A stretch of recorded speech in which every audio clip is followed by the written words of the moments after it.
What's up, guys? Welcome to NFD TV. Canes all day. If you're rocking with the UD, you know what to do. Hit that like, subscribe button so you never miss out on a video the day after victory.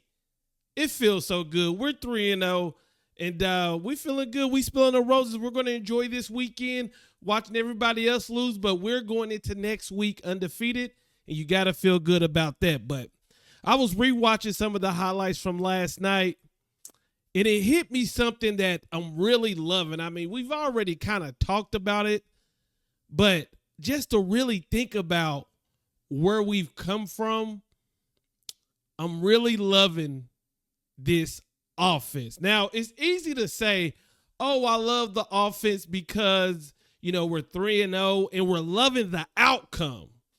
In life with football, it's easy to love the outcome. Right? It's easy to love the outcome, but what I'm loving about this Miami Hurricane team, and from what I've seen in the first 3 games, I'm loving the mindset of the offensive staff that has given us this outcome, right? I'm loving what we're putting on film, but the attacking style, the never say die type of attitude that we're putting on film, no matter who the hell we play. So, for example, we're playing Texas A&M, and you guys, you got to remember that Texas A&M game, that first quarter was horrible for us, right? The second quarter, we clawed back.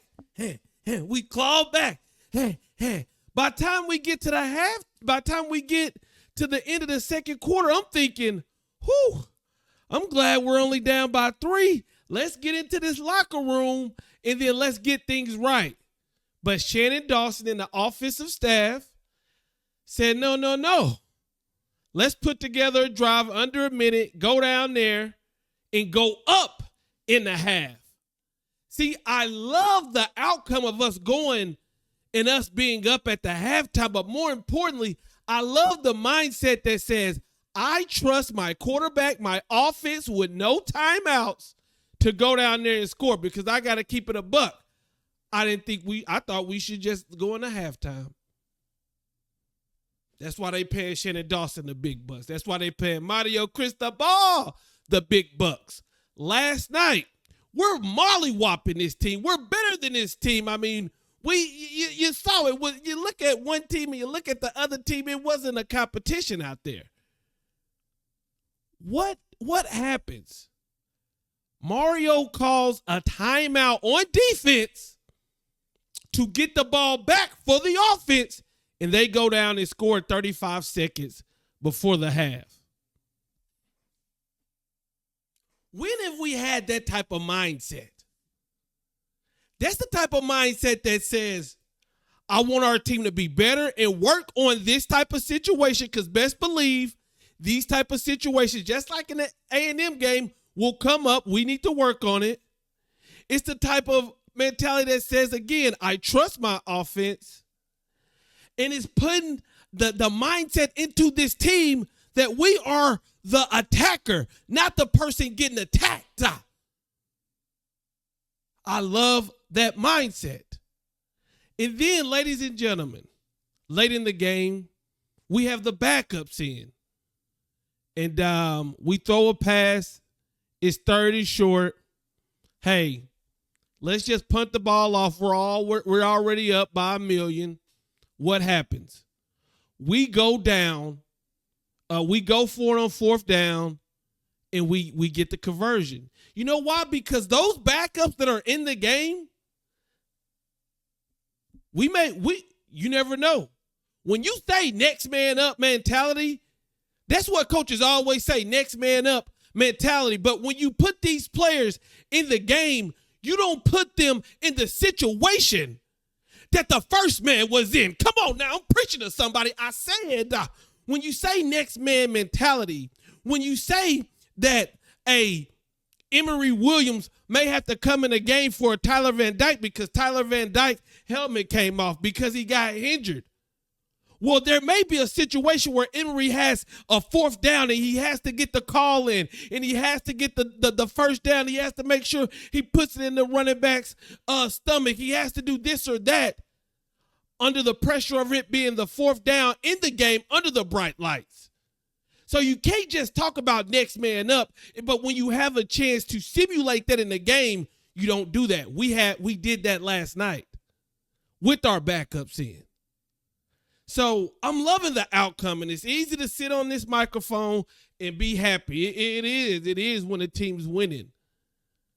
But I would always rather go into a fight, swinging, giving everything I got, and lose than to play conservative, than to punt the ball off, than to get our backups in the game and just hand the ball off, not give them any real situations.